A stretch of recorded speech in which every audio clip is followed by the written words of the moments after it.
Hello, my name is Michaela O'Connor Abrams, founder of Mocha Plus. Welcome to our Collective Conscience series. We created this series for you to bring together great minds from around the world on myriad topics that we hope will expand your mind, will challenge your current beliefs, and give you an opportunity to be inspired with every video. Enjoy. Good evening. I'm Shelley Tatum-Kieran, partner at Mocha Plus. Welcome to Collective Conscience. I'm coming to you this evening from the Hotel Healdsburg. I'm at the on the tail end of a family road trip that was just fantastic through a couple of national parks and rivers and gorgeous canyons in Northern California. So I'm feeling the travel bug and I'm excited about this evening. I hope you are too. So without further ado, I'll hand it over to Michaela and Julia. Great. Thank you, Shelley. And we can't wait to have you back. And I really think, you missed a very important part of this road trip to tell our community, especially with the theme of travel, that you have done this road trip in a 28-foot RV called Chateau. Now, it's true. We're getting to know Shelley. This is epic. That she would take to the road with Michael and my godson Graham and explore parts of California, and she's a native, California, that she had never seen. So we are eager to have you back, Shelley. So this evening, welcome everybody. It's especially exciting. I perhaps say that every week, but each week I do feel this enthused and inspired by the speaker that we've been so fortunate to have with us. Tonight, Julia Cosgrove, who's been the editor-in-chief, really, I consider, while there are two founders of AFAR, Julia really set the tone for The Voice, and I feel like I can say that because we shared an office building when Dwell and AFAR were in their younger years. We were just about 5 years, well, about 8 years ahead of them, but there was no doubt in my mind that when I heard about the mission and vision and understood Julia's vision, that this was going to transcend anything that people thought about as a travel magazine, because it would allow each of us as a part of their community to explore and imagine places and reasons to go places that has very little to do with vacationing and everything to do with understanding the world through the lens of culture while traveling. So Julia, welcome. We are thrilled to have you, really excited to have you tell us more about traveling for good, because it is even more relevant at a time when we're simply sheltered in place, but have a chance to understand our environment and places that we haven't been or places that we've been and we love in a very different way. So welcome, and love Santorini and your background, and that's on my bucket list. Thank you, Michaela and Shelley, and it's really nice to see all your faces in this bizarro gallery view that is our new reality. I am in Berkeley, where I live, where I grew up, and I'm in like a bunker, basically. That was my dad's office. So I'm surrounded by my husband's photo here, but also books from, there are probably 3,000 books around me. And I really just want to read them all since I can't go anywhere, but somehow work is keeping me a little busier. So I thought I would just open with a talk that I gave a couple of weeks back to sort of give you a sense of what AFAR is focusing on and how do you run a travel magazine in the middle of a pandemic when no one can travel. So like Michaela said, it's a pleasure to be here tonight with you all. I've led content and design at AFAR for nearly 12 years. And, since day one, we've really believed in the power of travel as a force for good. And that's fueled by our strong mission to inspire, guide, and enable people to have deeper, richer, and more fulfilling experiences, and leading, we think, to a deeper, richer, more fulfilling life. We believe that every traveler is a steward of the world, and that being a good traveler also means being a good guest. Since we launched in 2009, we have been committed to celebrating our core brand values of curiosity, open-mindedness, and cultural diversity. We believe that by focusing on the right kind of travel, purpose-driven, conscientious, and responsible, we can help educate and inform our readers about what we can all do to travel smarter and lessen our footprint along the way. This approach influences what AFAR covers and how we cover it. Our brand voice, if we're succeeding, isn't preachy or earnest, because we know that at its core, travel is also about delight and wonder.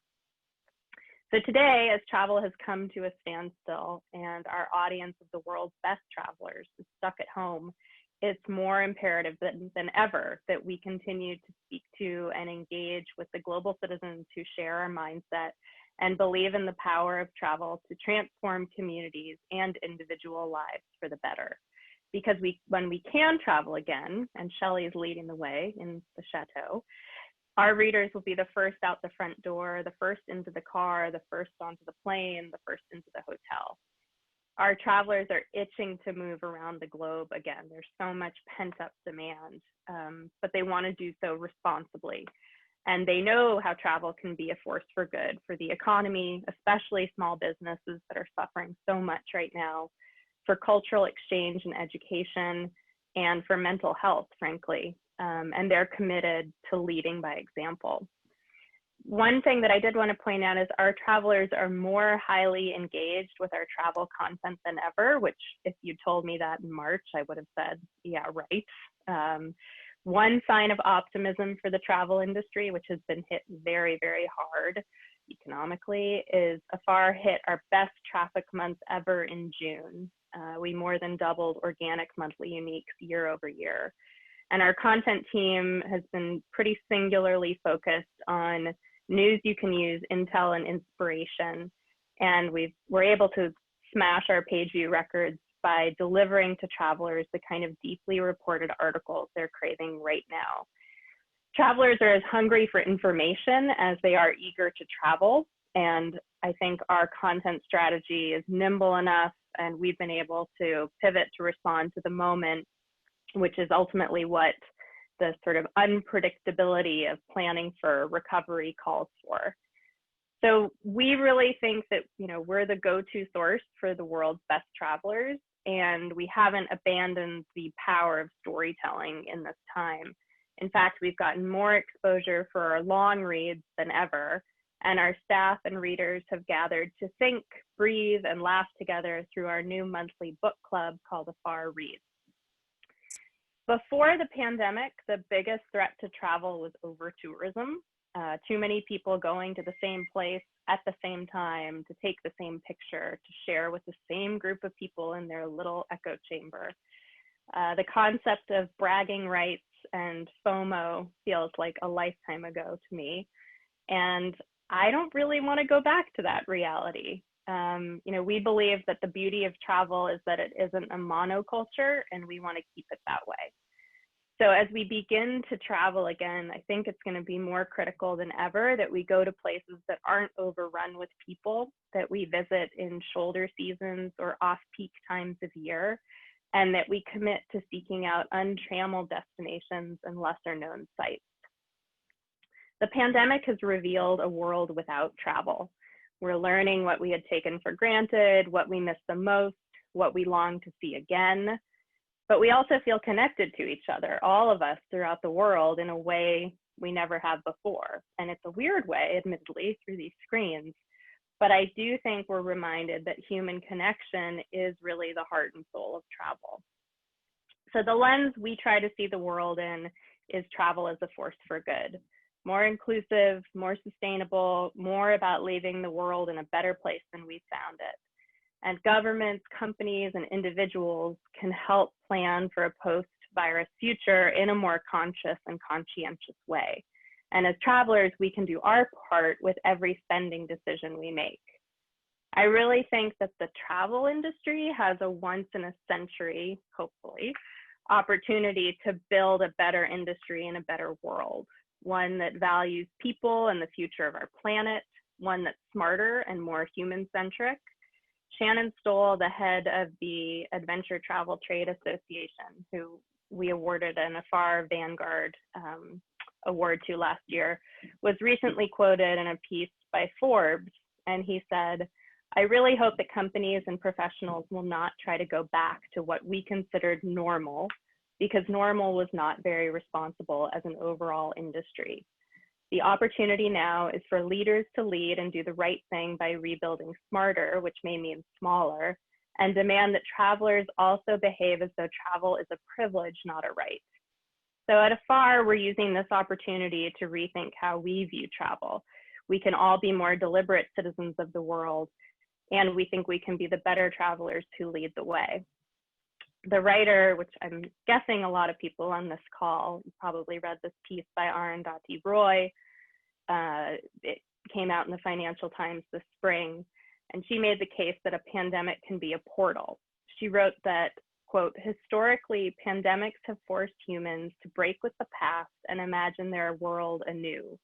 We can choose to walk through it, dragging the carcasses of our prejudice and hatred, our avarice, our data banks and dead ideas, our dead rivers and smoky seas behind us. Or we can walk through lightly with little luggage, ready to imagine another world." And I think, I mean, she's a beautiful writer, getting through the portal is this uncomfortable stage that we're in the midst of now. And to get to the other side is going to require even more patience and creative thinking and the courage to take risks.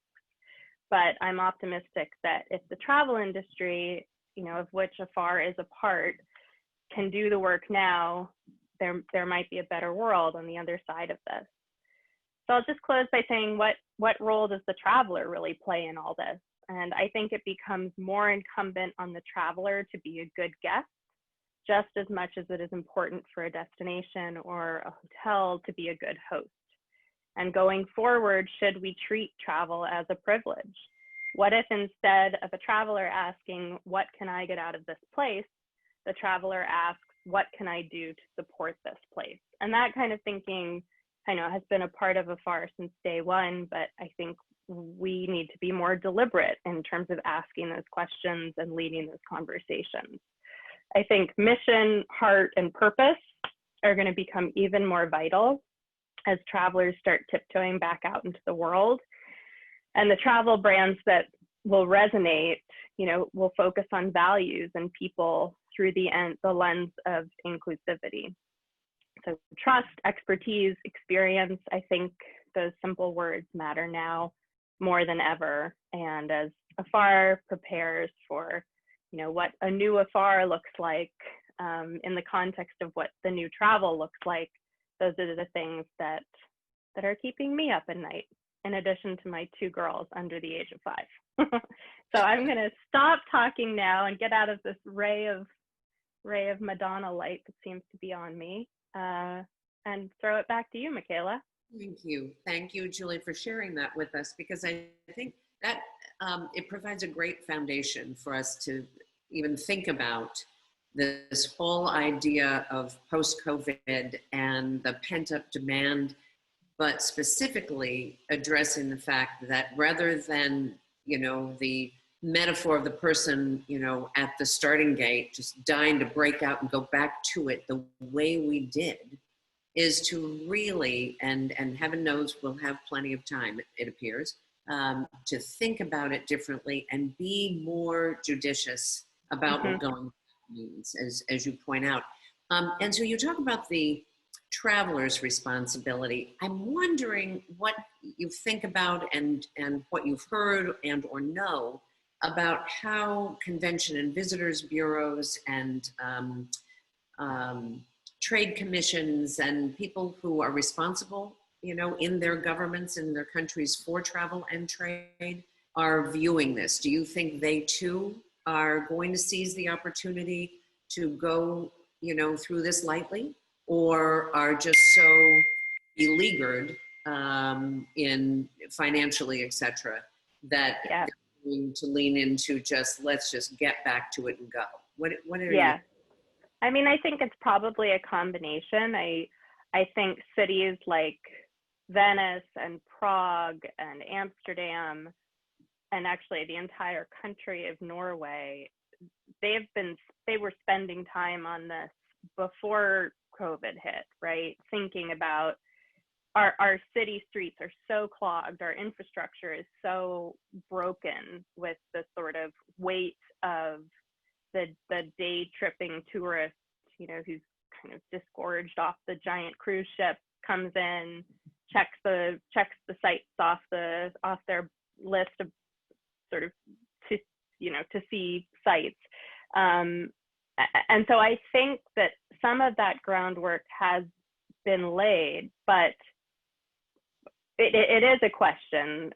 We had a conversation with a guide in Florence, and I mean, in many ways, for locals in these communities, they feel like they're getting their cities back for the first time in a decade. And so I think the question, in terms of the Convention Visitors Bureau, so much of that has to do with where they get their funding. Occupancy taxes obviously are shot this year. And so I do see an opportunity for them to try to market themselves as, I don't know, like the more conscientious destination. And I think you do have to spread out visitation, if not across the city, across the whole state.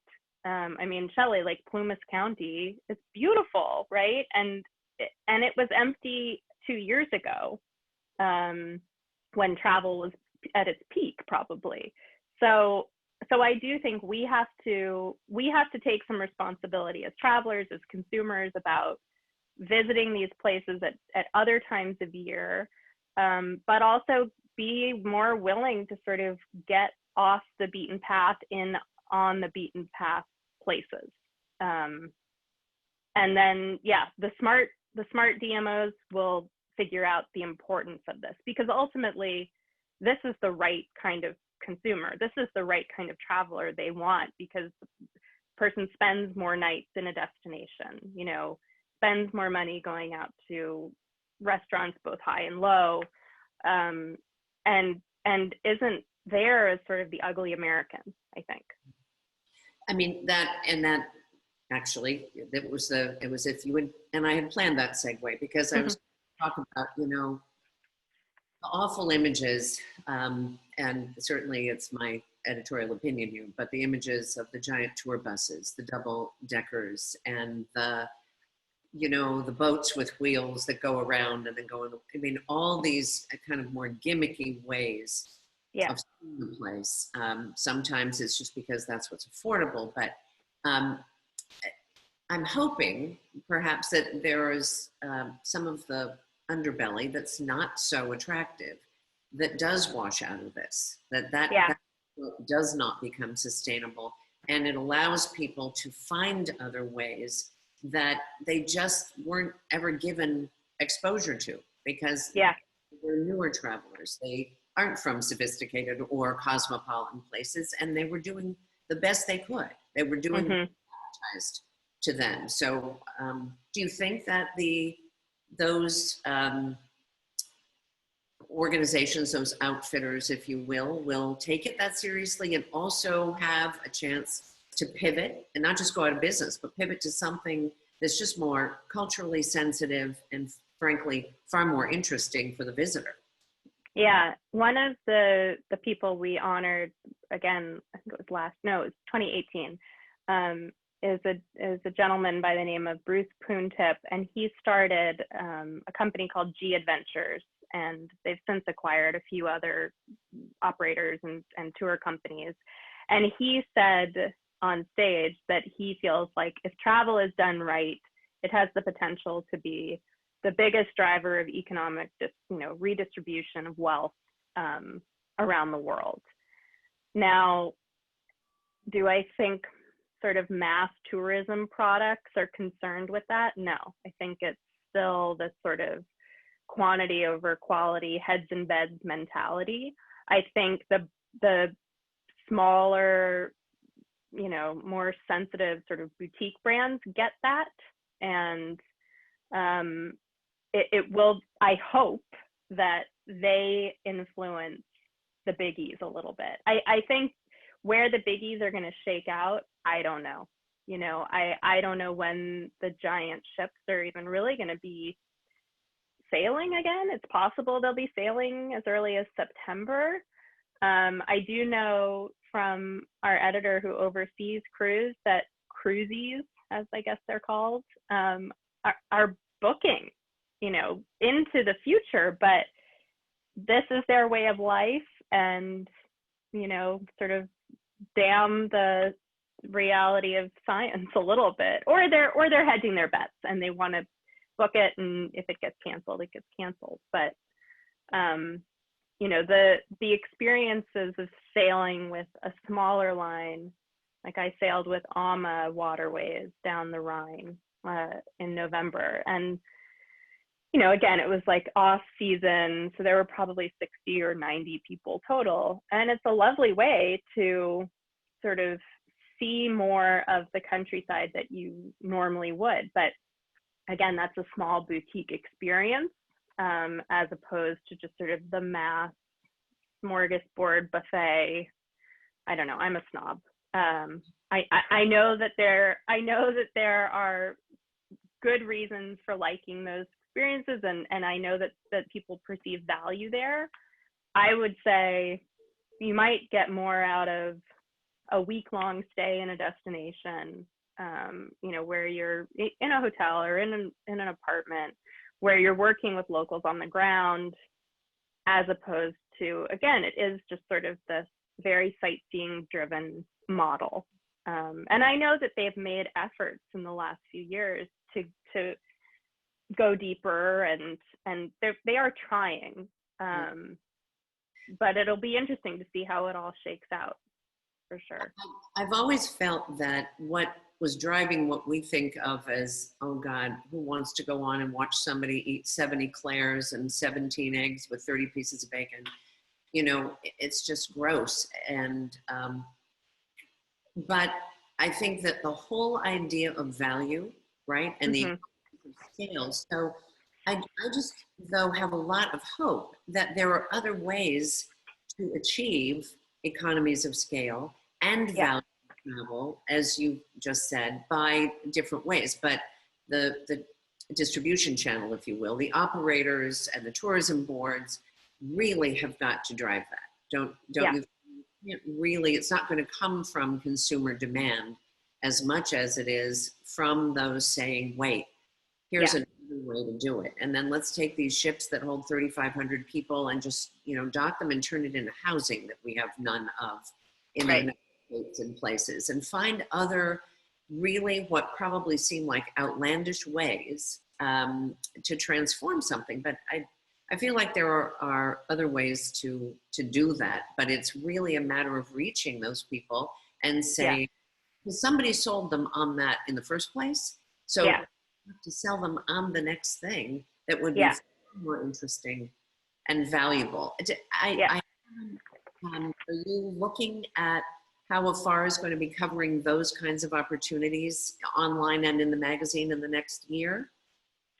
Yeah, I mean, we are focused on, I mean, the terminology that we use is the world's best travelers. They're affluent, they're well-educated, they do think of travel as, I mean, certainly a pandemic has eliminated this, but they do think of travel as part and parcel of their life. They identify as travelers. So, I mean, we aren't really trying to reach specifically this sort of notion of the mass traveler, though I will say, I mean, every traveler likes to think, oh, I have, you know, the best intel of the best place to get pizza in Venice. And even if you're, you know, traveling on a small budget or a big budget. And so, you know, I would hate to see travel become just for the elites, right? Like, in some ways, travel has been democratized over the last few decades. It's not just the uber rich who are able to see the world. And I think that is so important, especially, God willing, like coming out of the Trump administration, again, God willing, knock on wood, that we have to become more global and cosmopolitan in our approach to how we see things, or else I just think America's just going to be overlooked, you know. And I do think sort of American exceptionalism might no longer be where it was 40 years ago, but there are smart people here. There are smart Americans who are able to contextualize themselves based on their experiences traveling the globe. And so I think the value question is such a tough one, because it's almost like you have to get people to think differently about what value means. And it may not be about the cheapest flight and the cheapest hotel. It may be about sort of understanding where you're going to have the best, most transformational experience, if that makes sense. And again, like we've been preaching this for so long that sometimes it starts to just sound like marketing speak, fully cognizant of that. But no, but I think that the AFAR voice was prescient. I mean, there's no doubt about it, because not only were you talking about, you know, traveling for purpose and culture and your passion. I mean, and the people, in fact, I was going to ask you this about people who do travel for their passion, whether it's golf around the world or it's the culinary arts and wanting to be in Florence, you know, at a cooking school and just do that, or language immersion while they're busy seeing the country, living with another family. I mean, Airbnb, I think, helped us a great deal to come out of what was a commercial space really into the homes of the people who lived in the places that they we just did a very short part of a value survey in our Design Insights Forum about this. And it appears that in one of the results of COVID and the sheltering in place and the pent up demand is people wanting ever more to really focus on just what matters and what matters to travel, to follow that passion. So I don't know if you've seen that and are getting that kind of feedback, but I think another way to get people. I mean, we did run, sorry, I'm trying to move out of this like seemingly beautiful godlike ray of light, but I'm not succeeding. We did, thank you. We did a passions issue last year because we know that our readers are interested in those sort of enrichment moments on their travels, on their trips. And it may not be the sole focus, but it is a part of it. And even with the series of AFAR experiences, the trips that we've led around the globe, you know, it's a mix of hearing from, I mean, when Shelley, we were working together when, you know, in Cairo, we heard from the leader of the revolution, the most famous architect in the city. We had a private tour of the Egyptian Museum before ours. I think that, you know, our readers are richly, they're interested in so many different passions in a way that, you know, even the success of the AFAR Reads Club that one of our editors just sort of started on a lark. I mean, they travel the world to truly try and understand better all facets of life, right? And it is the good life. It's arts and culture. It's sport for some, not for me. I did say if we ever do a golf story, I probably won't be here anymore. It's just a bias, sorry. But understanding that people, again, are interested in going beyond just seeing the sites, taking the Instagram selfie in front of it, they really are looking for that enrichment. And there's a company we've done some work with called Context Travel, and their mission statement is very in line with how we think about travel. So you can have, you know, an architect in New York lead you around for a few hours. He's a professor at NYU, and you learn something, and then you go and have a great meal at Via Carota or wherever. But I think that yeah, that is a critical part of the travel experience at this point. And even, you know, the big cruise lines are doing this now for people on board, where they're bringing on experts, professors, or when you're in port, you know, they're connecting you with an influential local there. So I think that is here to stay. Yes. Good.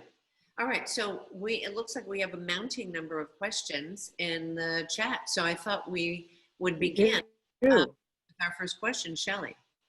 Okay. Zayed, hello, asks, Julia, what will the demographic be of this future traveler? So we talk, as this will definitely resonate with Michaela, we talk a lot about the psychographic as opposed to the demographic, because AFAR has always sort of straddled different demographic groups. You know, when we first launched, we definitely knew that we wanted to be talking to the affluent boomer who runs the yoga studio at night and, you know, is a graphic designer by day. But, you know, as millennials have also kind of grown up in the time that we've been around, speaking to them and even beginning to sort of speak to Gen Z, which is not something that comes naturally to me. They have a very different, I was talking with my god sister about this the other day, that one really lovely thing about Gen Z that I don't know from Gen X or millennials is that they're always saying how much they appreciate working with you. And I was like, you know what, that is a beautiful thing that we should all take from this next generation that's coming up, is just taking that moment to say, thank you, I appreciate your work. Which that certainly was not my training. I'm not proud to admit that. But so in answer to your question, I think, you know, we're looking to reach the world's best travelers. We have a pretty American heavy audience digitally and in print too, obviously, but maybe expanding out to a more international audience going forward. Okay, next question. Regina asks, Julia, in a non-COVID world, on the average, how many days a year do you travel? Oh. So for the first month, I actually thought this was like the biggest gift of being stuck at home, because I have not spent any time at home really, and certainly the last 5 years. I am probably on the road at least a third of the year, and sometimes more than that. But I have 2 little girls under the age of 5, so I've been trying to bring them as many places as possible, but sometimes that becomes a little cost prohibitive. Editors are still not paid like business people, so. But yeah, I would say a third roughly. So it's been a big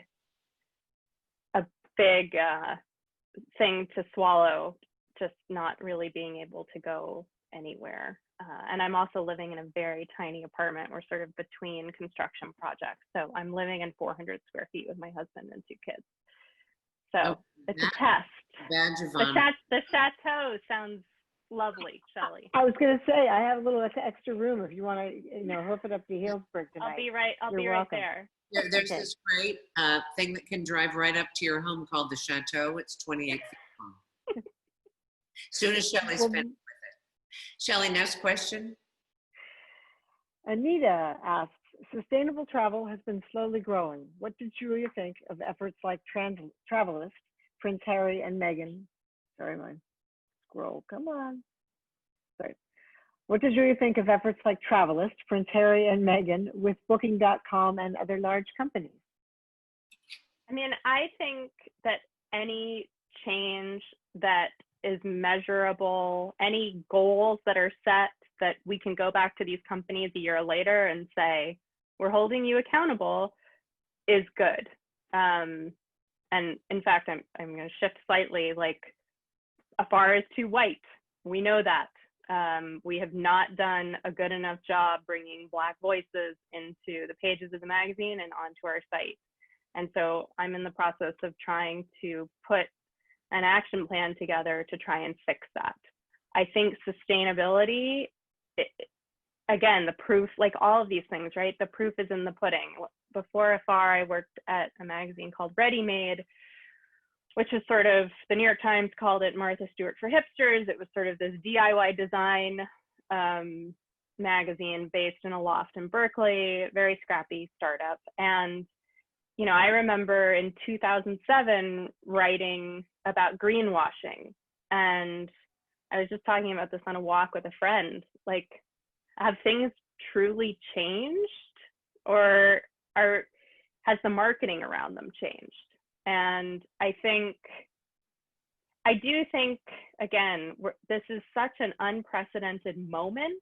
Like, the optimist in me feels like there is hope that we will not forget this and that sustained change will come out of it. The pessimist in me is sort of like, let's see in 5 years, you know, let's see if there are new rules and regulations around those big cruise ships. But I am hopeful. I'm hopeful, you know, even the sort of the groups that we've identified this year for the vanguard, like they are leaders in this, and they're companies that are profitable and making money and doing well. So I think as long as you can kind of link, you know, financial success to sustainability, there is a path forward. And I did a call a few weeks ago about sustainability as part of this new travel conference. And, you know, there are so many smart people doing work around this and different certifications being developed. And I think it's a mindset change for some. And I think for some, they have been doing this work for a long time. And I hope that they start to see tangible change. It's hard to think of greenwashing totally going away. We just don't call it that anymore. When airlines start announcing that they're carbon neutral, I'm like, okay, sorry, can't go there because it's not solar that gets you flying from New York to Los Angeles. But next question. Zahid asks, all right, just jump. Maybe we can. I'm still in, no, I'm here. I'm just a little bit in vacation mode, everybody. Please pardon me. In travel mode. The American traveler is not monolithic. Who does AFAR want to speak to? I think I answered that one. No? Yeah? Okay, sorry. Okay. It jumped back down. Sorry about that. The food, Drew asks, the food and the history of it, AKA, oh, he was just commenting. Tom, I came on late, but how can airlines get away with populating middle seats during COVID-19 pandemic? I don't have a good answer for that. I mean, I haven't been on an airplane since February, I don't think. And, you know, I live with my elderly mom. We all just found out half of us are type A blood, which I guess is a bad thing for COVID. So I'm not going to be getting on a, you know, I think we are all in this position of trying to sort of evaluate our own personal risk thresholds. And I mean, it's crazy to me to think, gosh, am I not going to get on a plane for the rest of this year? Which I mean, even saying that, I've never said that out loud because it just seems so unreal. I do think, for what it's worth, the airplanes are probably cleaner than they've ever been. But again, that is a personal risk threshold. I know that, you know, a lot of our staff, and I am seeing more and more, just sort of anecdotally, I am going to work on a story this week about this. people are flying to reunite with family members they haven't seen in months. They are, like Shelley, they're getting in RVs. They're doing crazy long road trips where they're taking every precaution and they are being responsible. It's just what this is testing is our trust in the sort of collective to do the right thing. And this is just playing out obviously in so many politicized ways, but that's the thing about a virus. It doesn't care about this notion of individuality. It's just, it spreads because of connecting with people in person. So I don't know. I don't have a great answer for the middle seat. I don't know why. I mean, I do know why they're doing it, but it just seems crazy. Well, you just touched on, Shelley's travel in her 28-foot chateau. And Shelley and I think spoke with you a couple months ago, Julie, about a client that we have who very much, started doing some development on the whole idea of kind of glamping in a very different version, not just glamping. But in this pandemic, there were, of course, people canceling their flights right and left and their plans to travel abroad. And I've read so many different articles and posts on Instagram and Facebook and even LinkedIn about people who've just taken to the road to see things that they had never planned to see, but all of a sudden became of great import in their own country, right? Yeah. Is that just, you think, anecdotal, or do you think there was really this movement that's going to go for, I think it's going to endure, but I'd love to know what you think. I mean, people just want what's going on.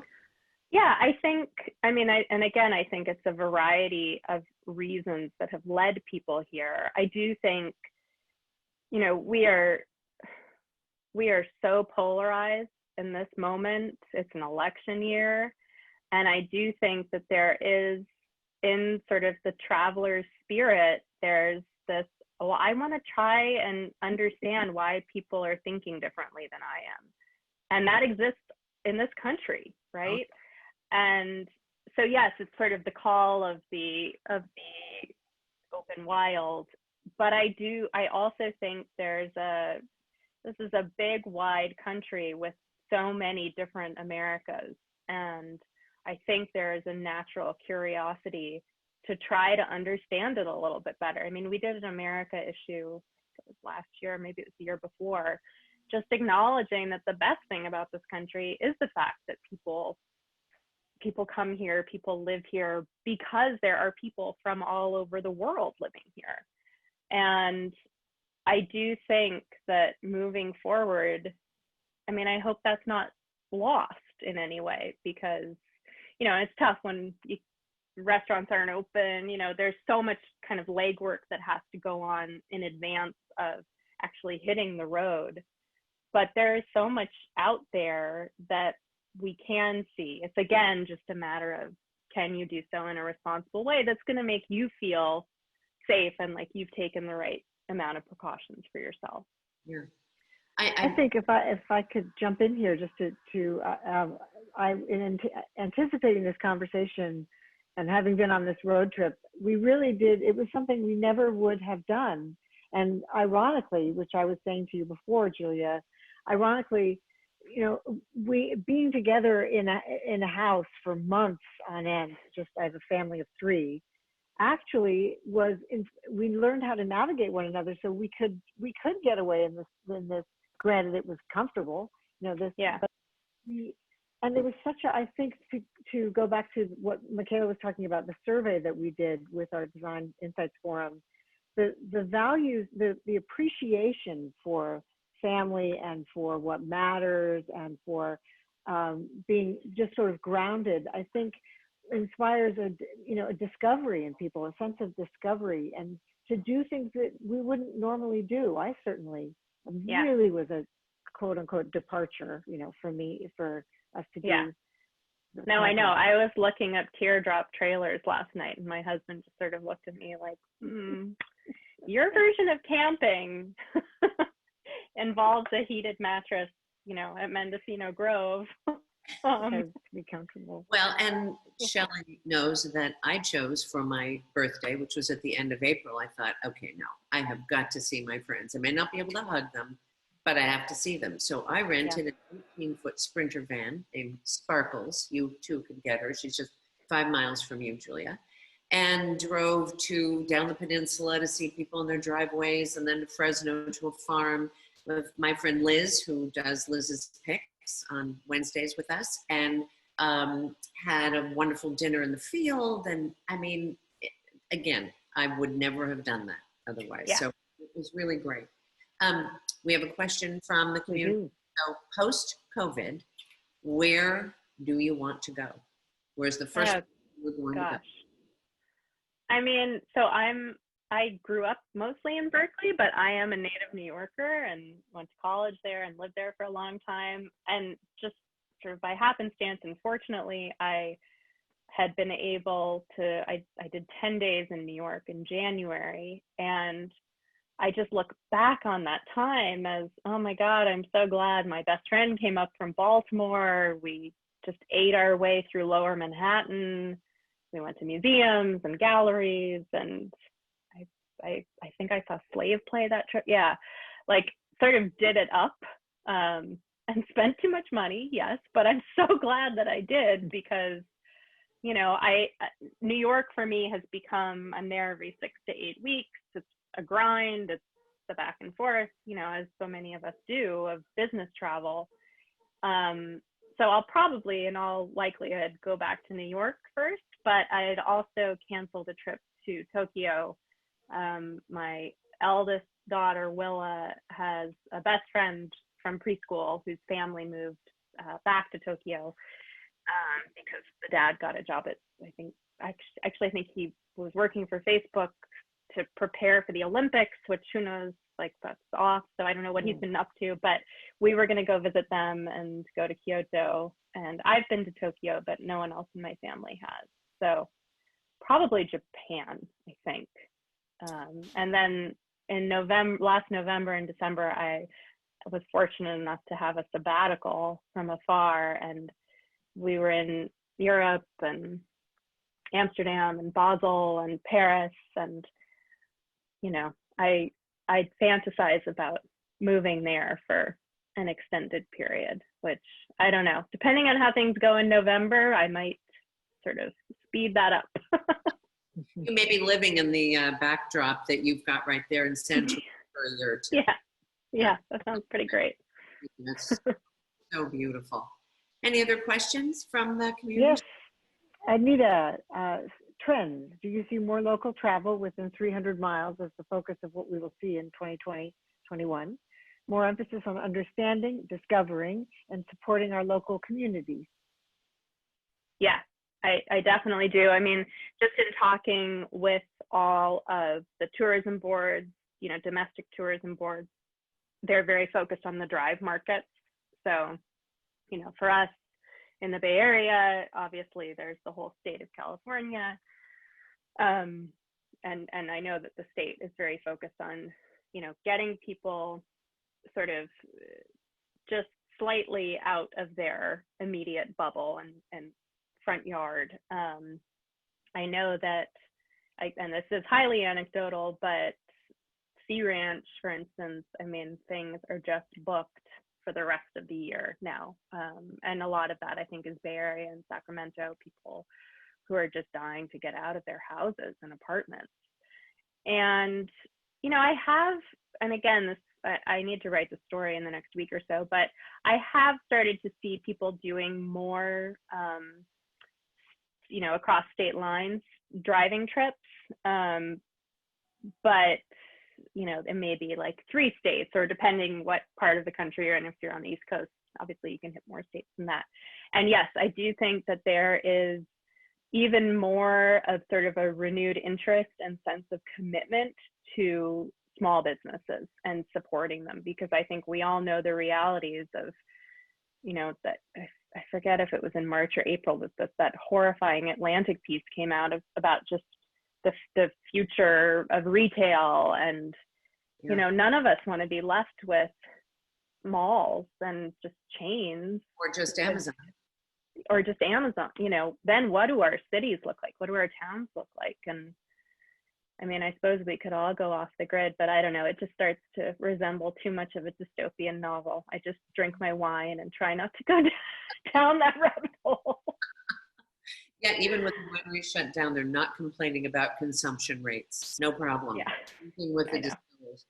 Well, Julia, we're right coming up to the 7 o'clock mark, and I want to thank you so much for sharing this. I said to you before we began that please plan to come back to us in a couple months when we have a little bit more information and knowledge about what people are doing. You will have had a couple more issues under your belt, and of course, so much more on AFAR Media. So we thank you and look forward to follow you. Thanks, Jules. Thanks for coming. Thank you. Thanks for having me. Everyone for being here. Monday, the 20th, next week, is the return of Bruce Mao, who, with any luck, is going to stay with us until the Massive Change principles are complete, instead of just 3-part series. Part of that is the assumptive close on my part, because he hasn't actually formally agreed to that, but I'm going to make that happen. Right, Shelley? Yeah. Absolutely. Easy when he's not. I get to say that. So, but do join us for Bruce Mao. Also, every Wednesday now, please visit any of our social channels under Mocha Plus SF, because Liz Hudson of Hudson Farms in Sanger, California is doing Liz's picks. And this week, it's all about the peaches. And next week, it's going to be all about the cucumbers, Armenian and lemon specifically. So thank you again. Stay with us. And we thank you very much for being a part of Collective Conscience. Have a great week. Bye-bye. Thank you. Bye. Thank you all.